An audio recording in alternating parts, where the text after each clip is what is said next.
Atenção, passageiros! Sejam bem-vindos ao Modo Avião. Você está a bordo do podcast com destino ao futuro do seu negócio. O Modo Avião é um conteúdo original em Mob Report, apresentado por líderes da cúpula, com apoio de marcas comprometidas com a transformação do mercado imobiliário. Credialuga, Auxiliadora Predial, Refera, Alpop, Superlogic Imob e Arbitralis. Para você, uma boa viagem.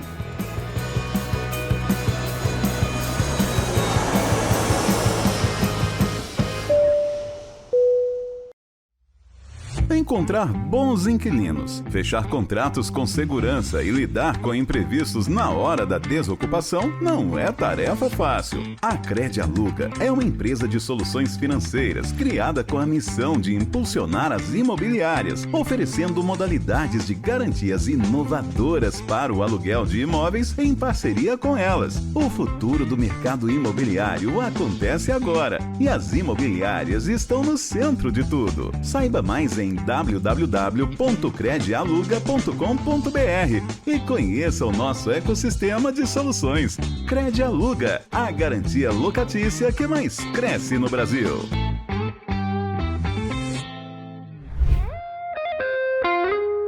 Os investidores imobiliários continuam comprando. E essa pode ser a sua chance de vender mais. Nos dias 23, 24 e 25 de setembro, sempre às 8 da manhã, acontecem as Morning Calls Cúpula Vision.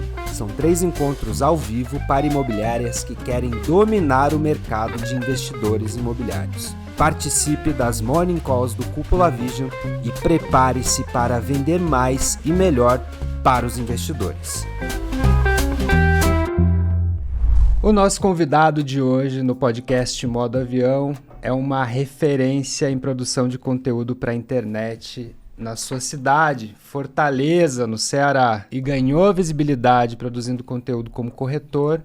Hoje, à frente da imobiliária, ele mudou o chapéu de corretor para gestor e tem aí o desafio de manter a relevância na internet, algo onde ele ainda está presente, e agora compor com o papel de gestor de uma empresa que vem se destacando no mercado cearense. O Modo Avião recebe hoje Eliu. Bem-vindo, Eliu. Prazer te ter aqui conosco. Fala, meu amigo. Prazer é todo meu, Michel. Um abraço aí especial para todo mundo do Cúpula, para você, para o Rodrigo.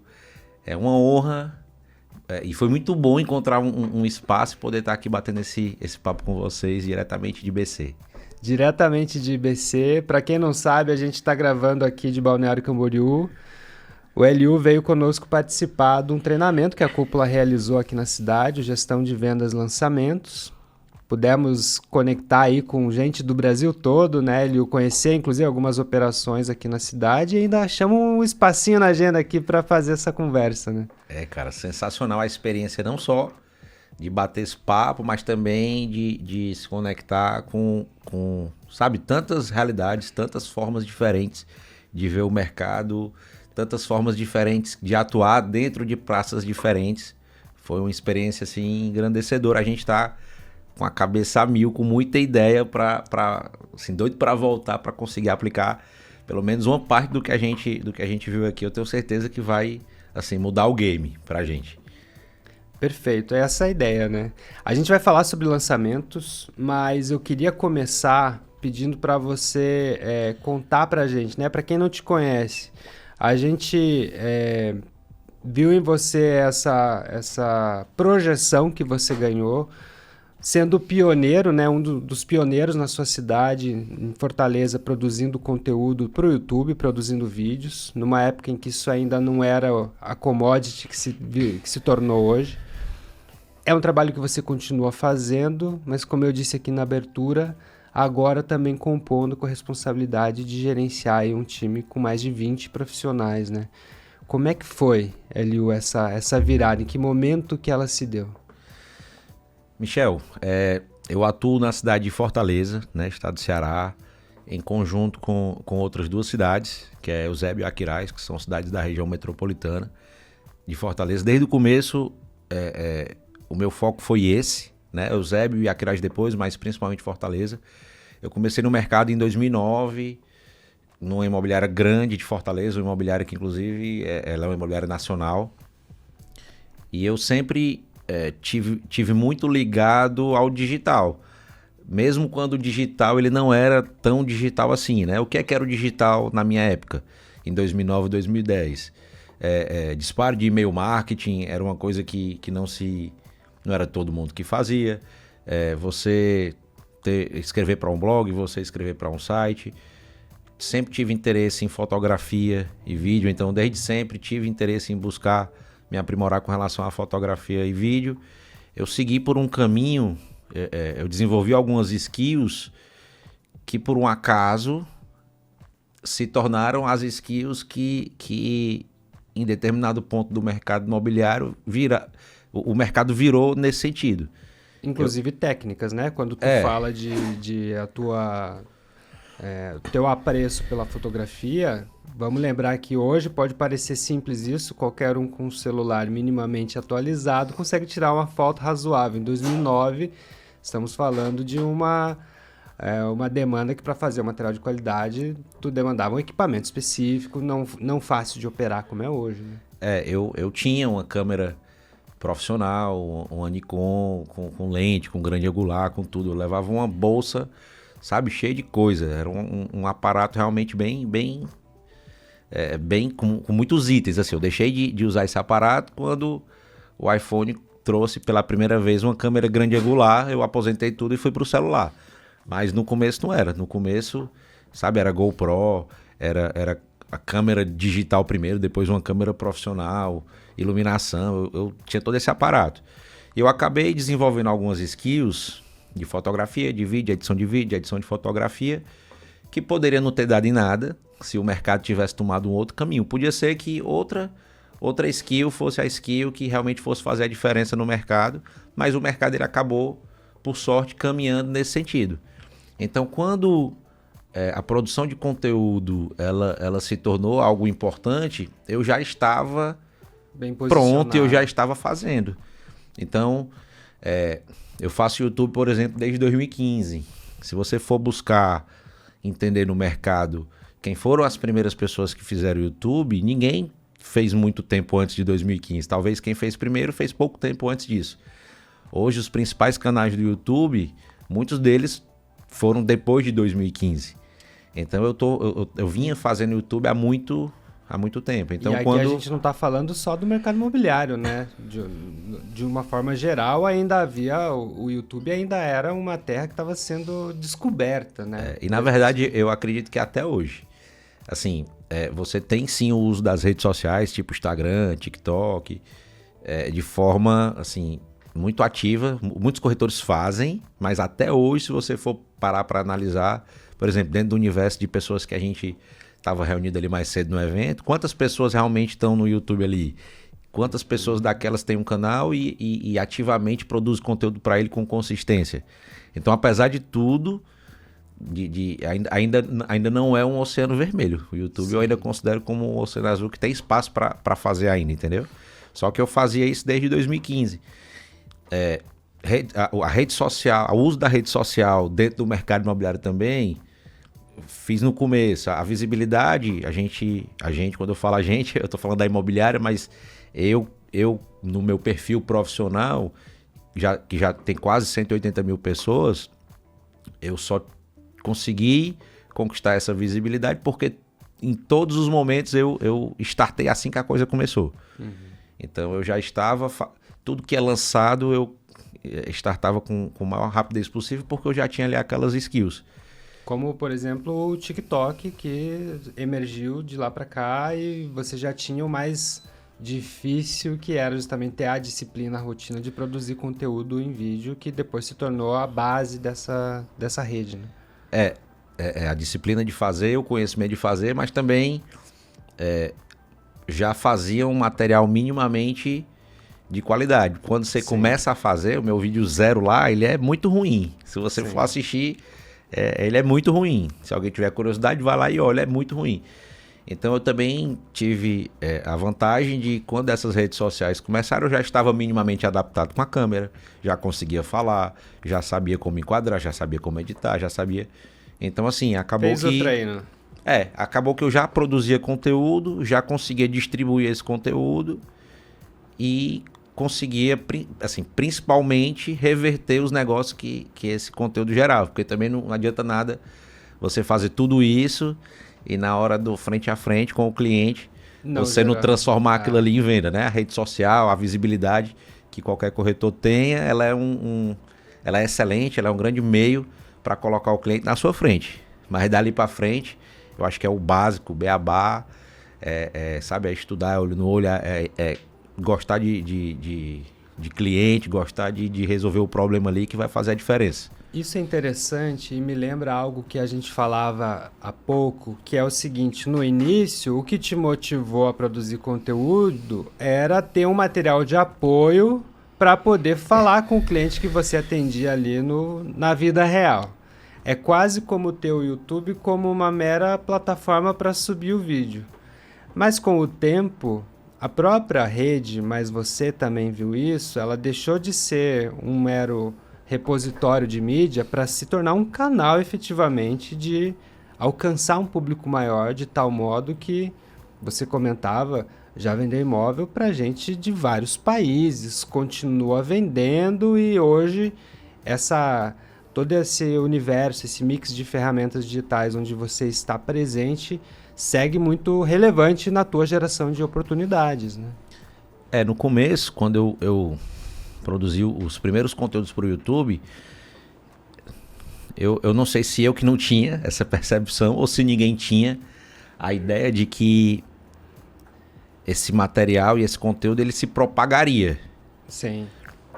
A minha ideia inicial foi o quê? Eu vou gravar isso aqui, porque esse cliente ele pode entrar por uma ligação.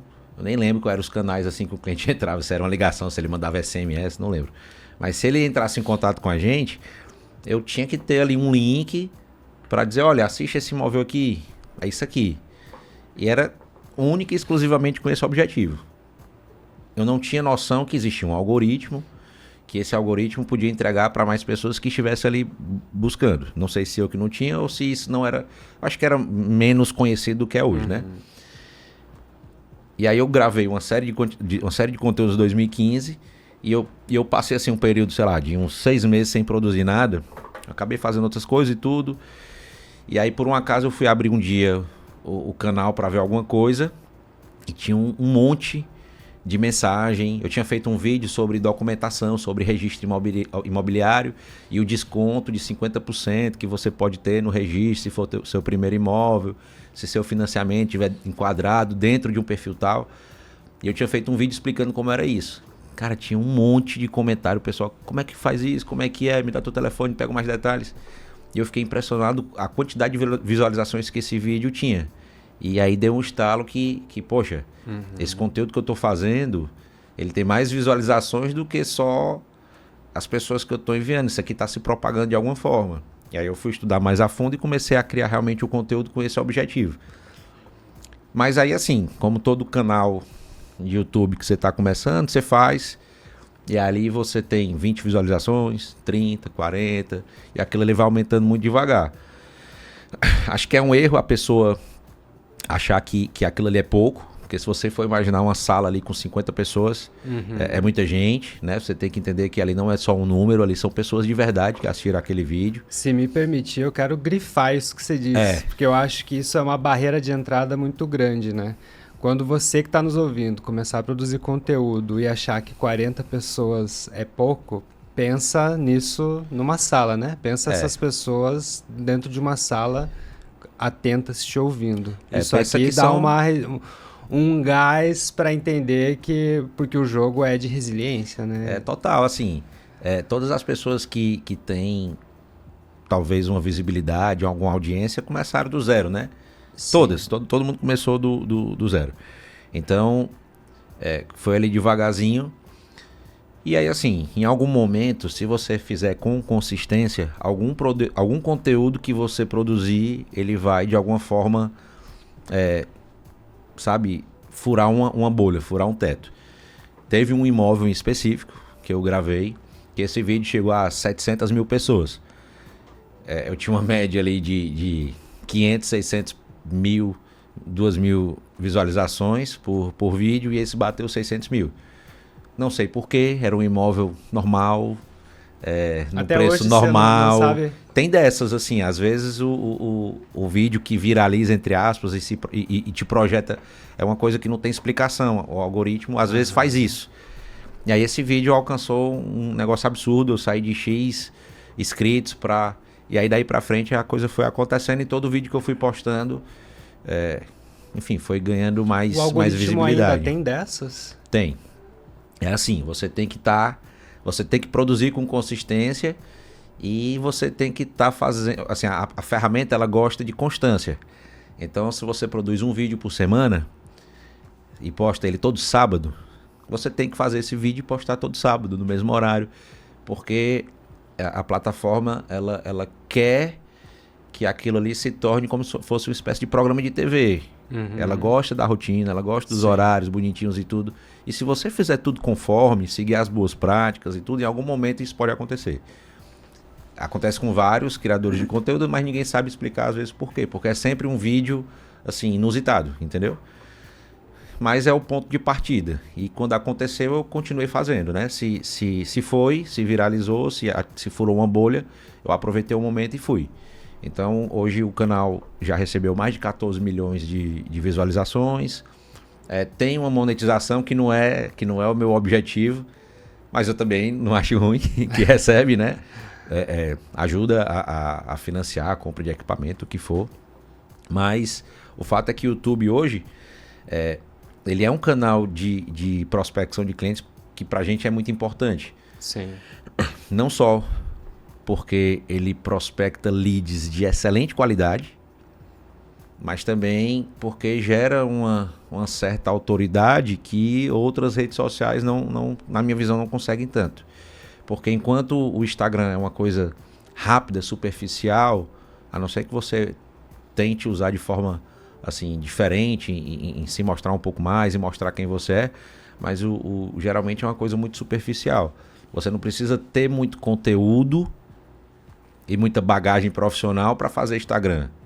Ali é um recorte e você consegue rapidamente colocar o que você quiser. Para você fazer uma apresentação de imóvel durante 30 minutos, sem corte, numa câmera, você precisa de desenvoltura, de ter experiência, de saber as técnicas construtivas, os materiais. Então, muitas vezes, o cliente, quando ele lhe acompanha no YouTube, ele lhe coloca numa posição como profissional totalmente diferente do que se ele lhe acompanhasse só como Instagram, por exemplo, entendeu? Tem uma característica da própria rede, né? Tu falou de que ele é mais superficial, porque o próprio uso que se faz, né? O usuário do Instagram tá ali sendo exposto a passa pro lado, enquanto que no YouTube, creio eu, você tem um tempo de exibição maior. A gente sabe que tem gente que inclusive assiste os vídeos do YouTube na TV, então a gente tá falando isso agora. Na verdade, é a maioria. Relação. Existe um percentual muito grande de pessoas que assiste vídeo de imóvel, principalmente, em casa, senta com a família, com a esposa e tudo, e taca na TV. Assim, a quantidade de pessoas que quando me encontra, às vezes estou lá num canto, num restaurante, a pessoa vem, cara, assisto lá e tudo, assisto com minha esposa, ou então eu moro não sei onde, eu construí uma casa e quando eu estava no processo de projeto da minha casa, eu assisti todos os teus vídeos, porque às vezes a pessoa vai como referência para ver referência de arquitetura, enfim. Então acaba se tornando uma coisa que você consegue se transportar para dentro da casa da pessoa.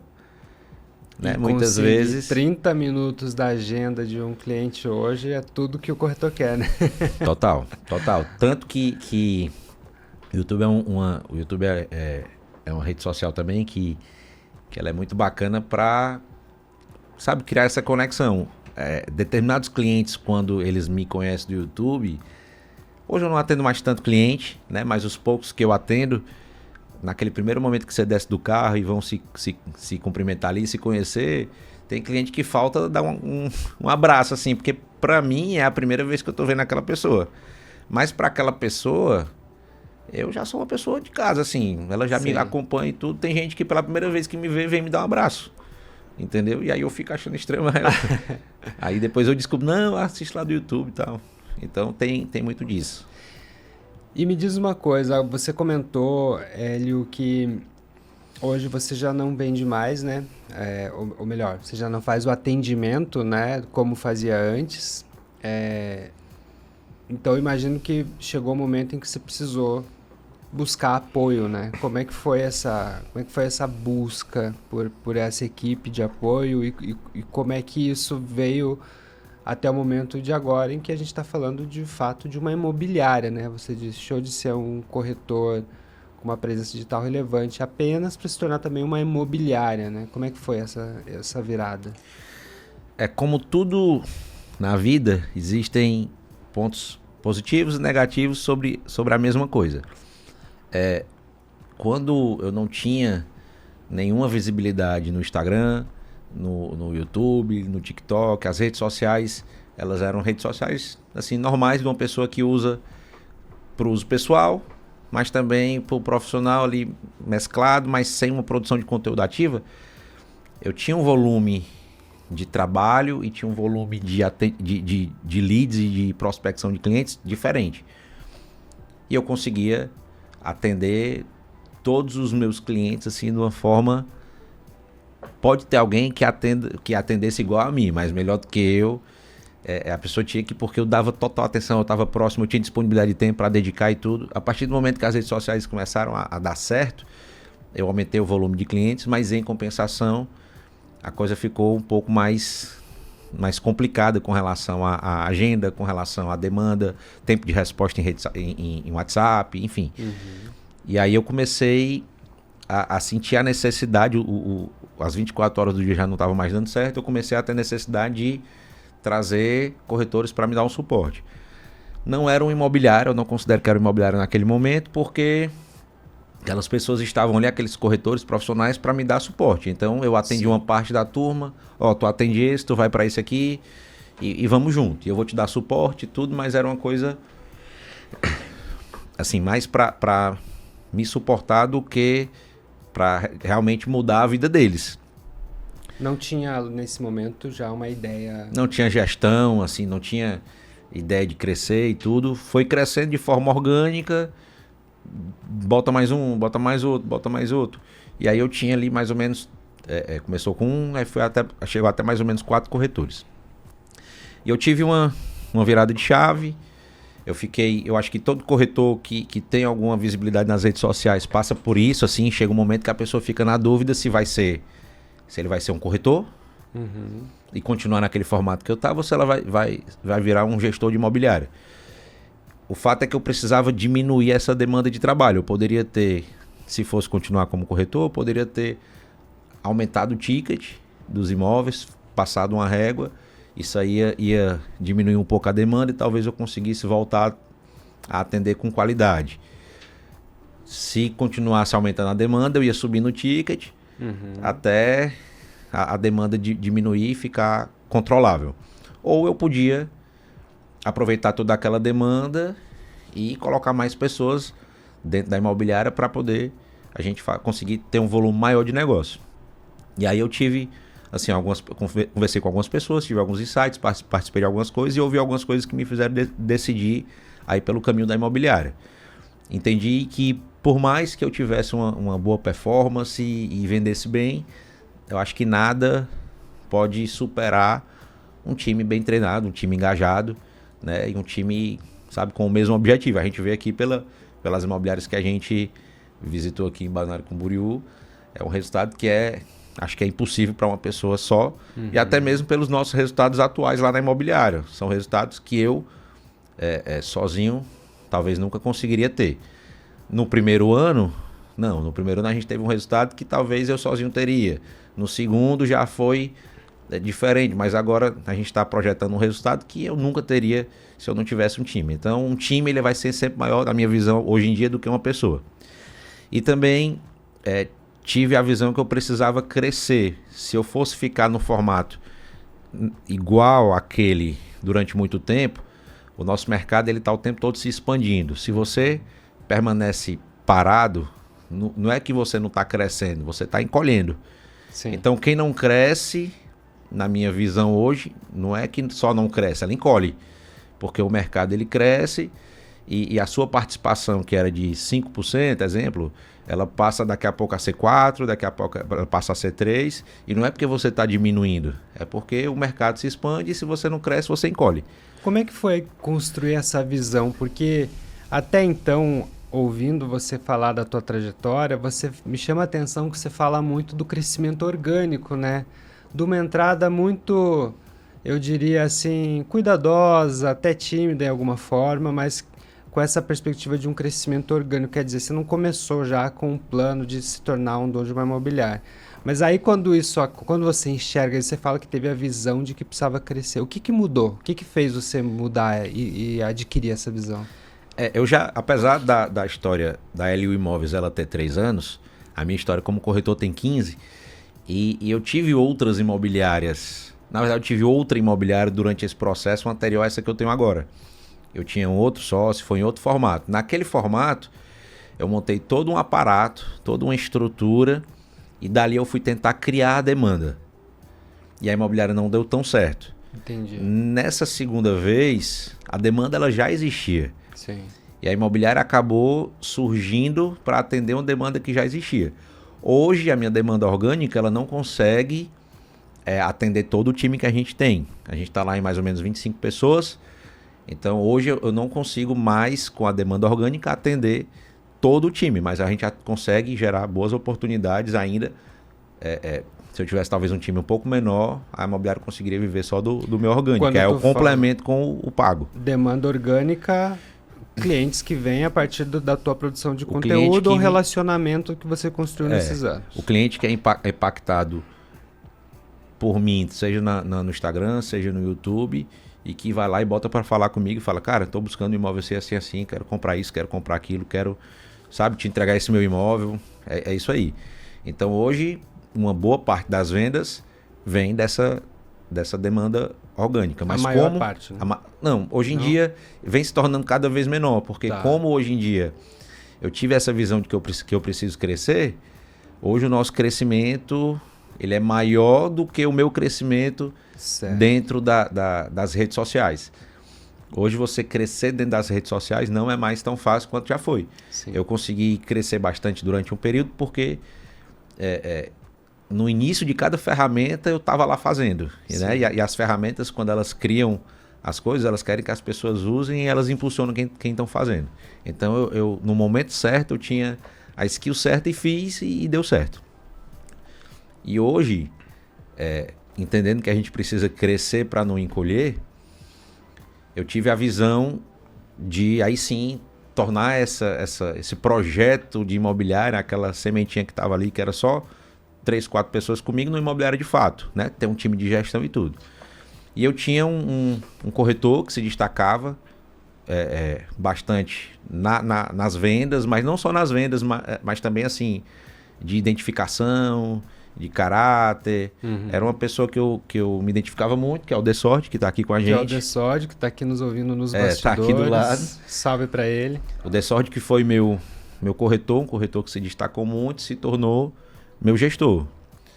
No começo teve dificuldades na gestão, porque ele é muito novo, ele tem hoje 28 anos, ele tinha 26 anos, ele liderava corretores bem mais velhos, ele teve que quebrar alguns obstáculos, teve que vencer algumas coisas, mas na gestão se mostrou extremamente habilidoso em coordenar várias coisas acontecendo ao mesmo tempo, seja negociação, seja ADM. Então, eu vi que de todas as minhas skills, talvez essa fosse uma coisa que eu precisava complementar com uma pessoa de fora. E aí o Desord saiu na verdade não saiu de gestor, continua sendo o gestor de um time, mas também se tornou meu sócio. Então hoje o Desord, além de operacionalizar a imobiliária, ADM e tudo, ele está ali supervisionando todo o nosso time CLT, né, os colaboradores mesmo da imobiliária. Ele cuida de um time, de uma sede, e hoje a gente tem um outro gestor que cuida de um outro time em outra cidade, mas sob supervisão dele.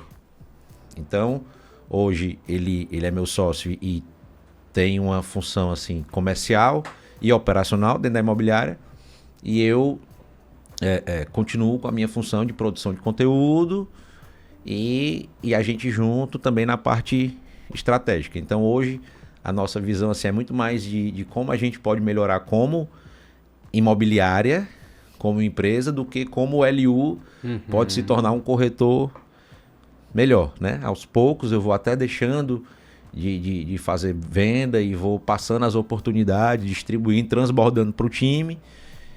E aí hoje em dia eu me preocupo muito mais em o que é que a gente vai fazer para continuar crescendo. E é isso, inclusive isso que a gente está fazendo aqui. É isso que a gente está aqui, né? Eu entendo então que você, tudo que você construiu de trajetória no digital, entra nessa empresa nesse momento agora como um grande ativo, como um grande canal de geração de demanda que vocês têm, algo que é a grande dor das imobiliárias, né? Então acho que vocês conseguem resolver à medida de ter algo muito proprietário, muito autêntico ali, entendendo o valor disso. Mas aí você também precisa conseguir ter espaço em agenda e no teu foco, enfim, para ter esse papel de gestor, né? O que você diria que é teu maior desafio nesse novo lugar, assim, alguém que sempre foi muito autônomo, né? Quando quis produzir vídeo, foi lá, buscou, estudou, comprou equipamento. Imagino que era coisa de captar, editar, subir, responder comentário. O que muda agora que tem um time todo que precisa estar envolvido, né, nisso?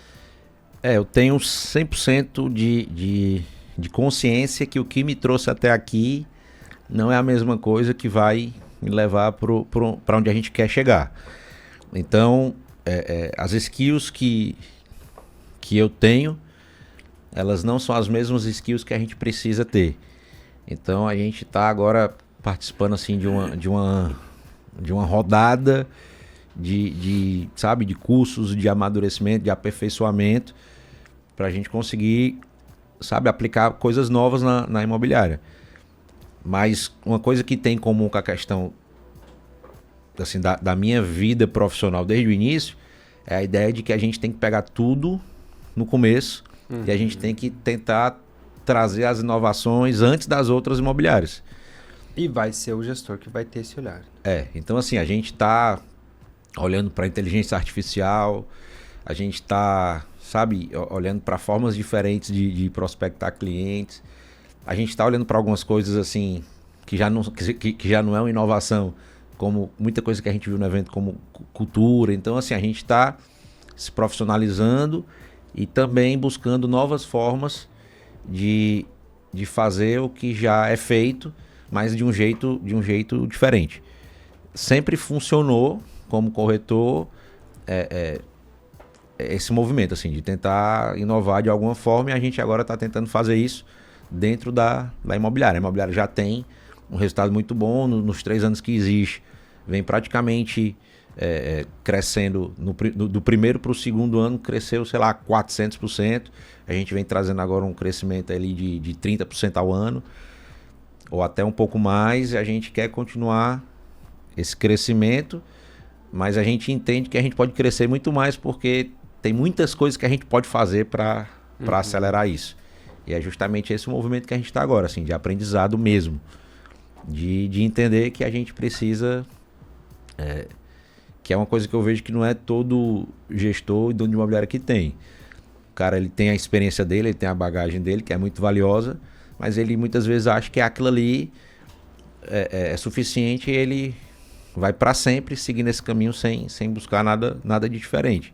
E a gente não, a gente entende que a gente chegou onde a gente está, mas a gente não sabe de nada. A gente tem que buscar novas coisas e compartilhar e agregar com outras imobiliárias, mas também ver o que está funcionando em outros lugares para a gente...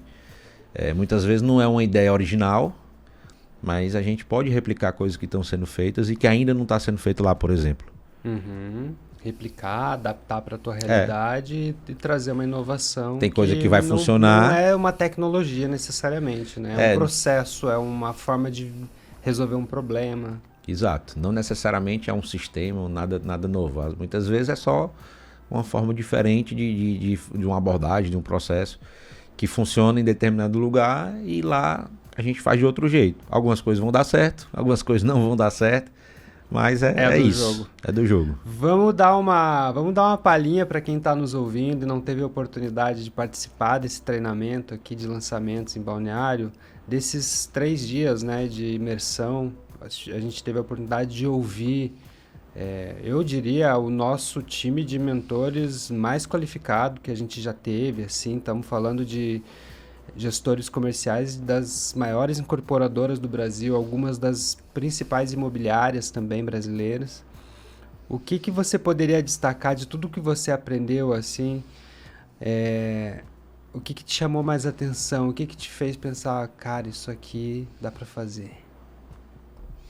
Eu acho que uma das principais coisas, que apesar de ser muito básico, eu acho que é o problema de muitas imobiliárias, que é a questão da cultura.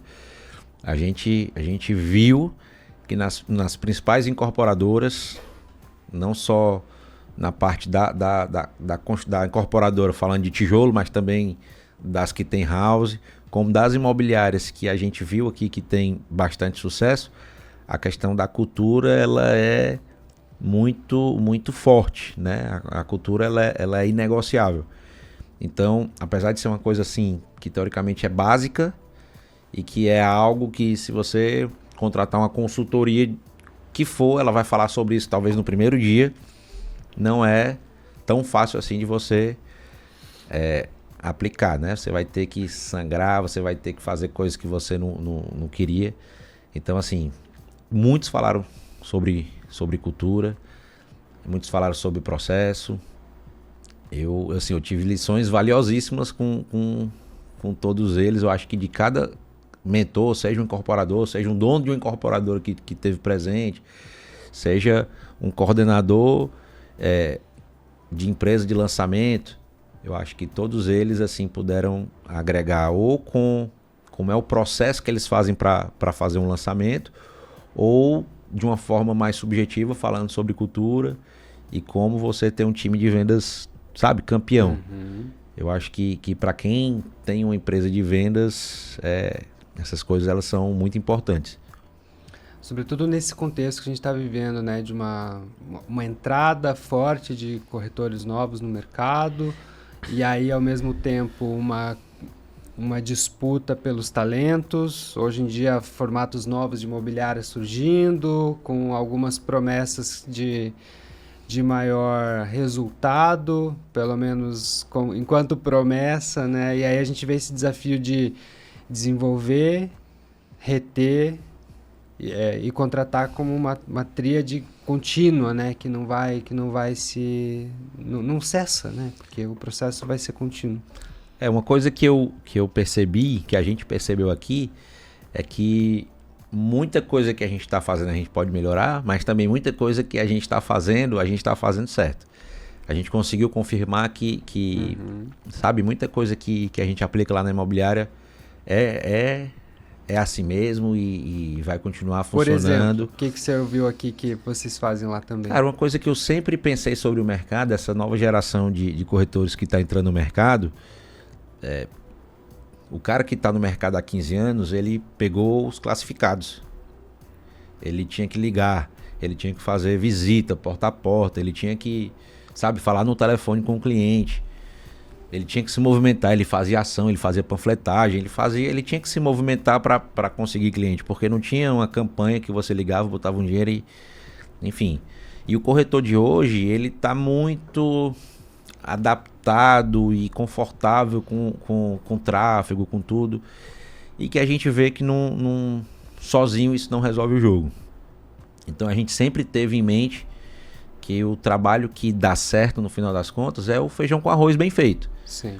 Então, independente das grandes consultoras, sabe, terem toda a verba do mundo para fazer o que quiser com relação a digital, o que vira o jogo é ligar para uma lista de clientes, o que vira o jogo é marcar uma reunião. Então, são coisas que sabe, é o basic, é o back to basics, né? São coisas Sim. básicas, mas que é o que funciona. Então, essa turma que está entrando no mercado agora, sabe, tem que olhar para o que era feito lá no início, Pegar o que tinha de melhor, dessa geração atual e fazer os dois. Porque se fizer não dá, só não o dá pra achar digital, que é terra arrasada, né? não vai. O que foi feito... Você disse há pouco, né, que você tem a clareza de que o que te trouxe até aqui não é o que vai te levar além, mas isso não significa que o que te trouxe até aqui não tenha valor, inclusive para os dias atuais, né? Assim, Perfeito. A história de não jogar o bebê junto com a água suja, né? É isso. Tem que fazer, juntamente com o digital, o trabalho, sabe, tradicional de corretor. É o feijão com arroz bem feito, junto com a tecnologia e junto com tudo que está à disposição da gente e que é bom, mas que sozinho não vai resolver. Essa tua skill da produção de conteúdo em vídeo é algo que você tem conseguido compartilhar? É possível desenvolver também essa habilidade? Ou a gente está falando de algo que talvez mexa em algumas barreiras, até no nível pessoal, eu diria, né, desses profissionais, que não é só uma questão técnica, tem uma questão mais profunda, assim. Assim, se você vê lá, falaram isso em algum momento ontem, os nossos corretores, eles são muito parecidos com a gente. Sim. Eles se vestem parecido com a gente, eles falam parecido com a gente. Tem um pouco do fato que a gente contrata pessoas parecidas com a gente gosta do mesmo perfil que a gente, mas eles também acabam, ficando mais parecidos ainda quando começam a conviver com a gente. E os nossos corretores, de um modo geral, também, se já não faziam conteúdo e vêm porque se já faziam e se identificam, mas se não, eles começam a fazer. Então os nossos corretores, muitos deles produzem conteúdo de forma ativa, se posicionam. A gente tem corretor que, por exemplo, a gente tem uma corretora muito boa que ela mora dentro de um determinado condomínio de alto padrão e ela se tornou a referência no condomínio, criando conteúdo, falando sobre o condomínio, e isso orientado por nós, né? Faz isso, faz aquilo, tenta se posicionar assim e tá dando super certo. É um ponto que você já olha na etapa de seleção? Sim. Como é que faz para selecionar? O que ele precisa ter? Ele já precisa ter uma produção autoral própria, assim? A gente já contratou, a gente já formou corretores. Muitos dos corretores que a gente tem hoje estão com a gente desde o começo, não é muito tempo, mas já são 3 anos. Então a gente formou alguns corretores, a gente já trouxe alguns corretores que tinham alguma experiência, corretor que não gravava, corretor que produzia conteúdo. Então isso é muito... Até pouco tempo atrás isso aí era muito variado. A gente estava captando qualquer tipo de corretor, entre aspas, né? Não qualquer no sentido ruim. Mas agora a gente está olhando mais para corretores com alguma experiência.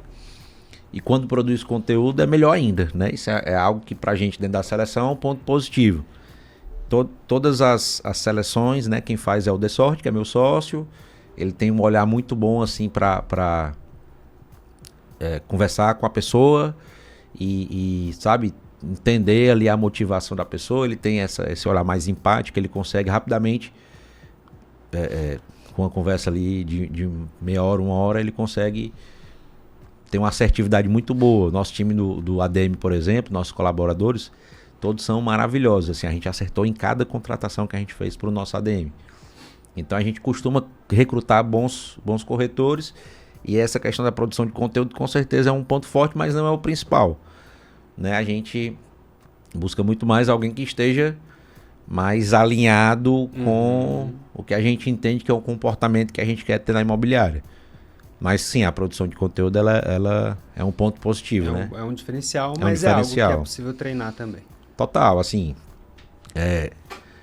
quando você assiste algum vídeo meu, seja no Instagram, ou seja no YouTube, você não imagina muitas vezes a quantidade de vezes que eu fiz aquele vídeo ali até postar. Então, as pessoas costumam comparar, sabe, o seu bastidor com o palco do outro. Quando elas deveriam, na verdade, comparar o seu bastidor com o bastidor. Só que a pessoa não vai postar o bastidor. Comparar o seu bastidor de hoje com o seu bastidor do ano passado. E ainda, né? Tem isso. Reconhecer a evolução. Isso que você fala, muito interessante, porque me lembra um episódio que eu vivenciei no Cúpula Summit desse ano. Uma das nossas palestrantes estava muito nervosa, assim, antes de subir ao palco, e daí eu fui ali tranquilizá-la, né? Falei, não, você vai mandar super bem, ela já manda muito bem, domina o assunto, se preparou, né? Foi exemplar, assim, em cada etapa. Mas aí, claro, subiu ao palco, ela estava nervosa, mas deu conta do recado, foi super bem recebida, avaliada. E aí, no final, ela veio falar comigo para dizer o quanto ela gostava da forma como eu me expressava nos vídeos que eu gravo, eventualmente, para Cúpula, mesmo aqui no modo avião. E aí, sabendo já do que ela tinha trazido antes, eu compartilhei exatamente isso. Você não imagina como é difícil também. Quantas vezes eu não tenho que gravar 3, 4 vezes. O quanto tem também de bloqueio mesmo, que a gente acaba alimentando. Medo do julgamento, medo de errar, medo do outro. E no fim das contas, você veja, para ela eu estava sendo uma referência positiva. E aí até aproveitei o momento para falar... Tamo junto, é difícil pra mim também, vai ser mesmo pra você, mas vai com medo mesmo, né? Vamos junto. E aí até gerou depois ela mandou uma mensagem, gerou uma conexão forte entre a gente, porque a gente se identificou nessa vulnerabilidade que existe nesse trabalho, né? Não dá pra olhar, e acho que isso vale pra muita coisa, né, Liu? Não dá pra gente olhar o palco e achar que a pessoa é só aquilo, né? Total, assim, tudo é um processo, né? Tudo é um processo. Então, quando eu vou fazer, eu erro várias e várias vezes. E às vezes eu apago e não posto. Não, isso aqui tá muito ruim. Às vezes você não tá você se vê na câmera e naquele dia não tá legal. Às vezes você domina 100% o assunto, mas quando você vai falar, dá um branco. Às vezes não rola. Mas tem que fazer. O pessoal, já ouvi gente que fala assim... vergonha não paga boleto. Uhum. E as pessoas, eu acho que elas têm uma mania de darem muito mais importância a si com relação a outras pessoas do que as outras pessoas realmente dão. Claro que Sim. você é a pessoa mais importante para você mesmo. Ou uma das mais importantes, mas... não é pro outro. As outras pessoas, elas não estão nem aí se você vai gravar o vídeo ou não. Sim. Você vai gravar o vídeo, vai ficar ruim, talvez a pessoa veja, não tá legal... Mas aquilo ali vai passar, daqui a 2 segundos ela não vai mais... E a pessoa não faz, pensando que as outras pessoas estão pensando, mas as outras pessoas não estão nem aí se ela está fazendo o vídeo ou não. Se ela fizer, não vai mudar nada na vida da pessoa. Se ela não fizer, vai continuar não mudando nada. O que vai mudar é a sua própria vida, que pode ir por um caminho ou pode ir por outro, né? Quantas pessoas teriam vidas totalmente diferentes se não tivessem começado? Né? Pessoas assim gigantescas dentro da mídia, dentro do mundo artístico, dentro de qualquer nicho, até mesmo, por exemplo, vocês aqui do Cúpula, se não tivessem, sabe, tido a iniciativa de fazer, poderiam estar fazendo outra coisa da vida agora, poderia ser melhor ou pior, mas tudo foi porque naquele momento decidiram fazer. E a opinião das pessoas na época, ela não é relevante. Com certeza, quando o Cúpula começou, quando eu comecei, teve alguém que olhou e... Rapaz, isso aqui não... Esse cara tá fazendo isso tudo. Mas lá na frente, quando dá tudo certo, né? Aí todo mundo vem, dá tapinha nas costas. Legal. Esse primeiro feedback que a gente recebe é de gente próxima, né? Eu conversava esses dias com a Renata, também apresentadora aqui do Modo Avião. A gente falava sobre isso, como muitas vezes um comentário meio... turvo ali da real intenção, mas tá blogueirinho, né? Tá Eita, bem essa aí é clássica, né? E aí se a gente depender disso também pra seguir em frente, não vai rolar, né? Às vezes eu gravava e falava uma coisa, aí o cara abre um direct e fala assim, cara, não fala isso não, isso aí é assim, isso aí é assado. Sei lá, eu tenho uma tatuagemzinha aqui, uma cruzinha e tudo, né? E aí o cara chega no vídeo e fala, o cara fala no vídeo do sotaque. Cara, as pessoas vão falar o que quiserem. Não faz diferença nenhuma, né? Você tem que continuar. Não dá pra desviar o caminho, né? Não dá, porque no final das contas, quem vai colher os benefícios e os malefícios de você fazer ou não fazer é só você. Então tem que fazer. Perfeito. Eliu, quero te agradecer por essa conversa, pela tua gentileza em arranjar um espacinho no tempo aqui para conversar com a gente. Quero agradecer também ao Desord, seu sócio que está aqui nos bastidores nos acompanhando. Espero em breve estar em Fortaleza para conhecer de perto lá a operação de vocês, dizer que Vocês são um destaque para a gente, assim, dessa edição, desse treinamento, e nos alegra muito ver pessoas aí dispostas a transformar o mercado imobiliário, que é o nosso propósito, é algo em que a gente se conecta, né? Obrigado pela tua presença aqui no Modo Avião. Cara, eu que agradeço pelo convite, agradeço pelo evento de um modo geral, que foi muito bom, e poder fazer as duas coisas juntas foi muito bom, foi uma surpresa ter sido convidado e também uma honra muito grande. Então, obrigado a você, obrigado ao Rodrigo, todo o time do Cúpula, foi um prazer e tamo junto. E se você que está nos ouvindo quer também viver uma experiência como a que o LU viveu aqui em Balneário, a gente vai ter uma nova turma do treinamento de gestão de vendas imobiliárias, dessa vez em Curitiba. Você vai ter a oportunidade também de conhecer com mentores que estão no dia a dia, na linha de frente de imobiliárias e que vão poder compartilhar referências, processos, boas práticas. Então, você que está nos ouvindo, ficou interessado, acesse o link na descrição do nosso episódio e saiba mais sobre o nosso treinamento. Eu agradeço a você pela sua audiência e nos vemos na próxima semana com mais um episódio do Modo Avião.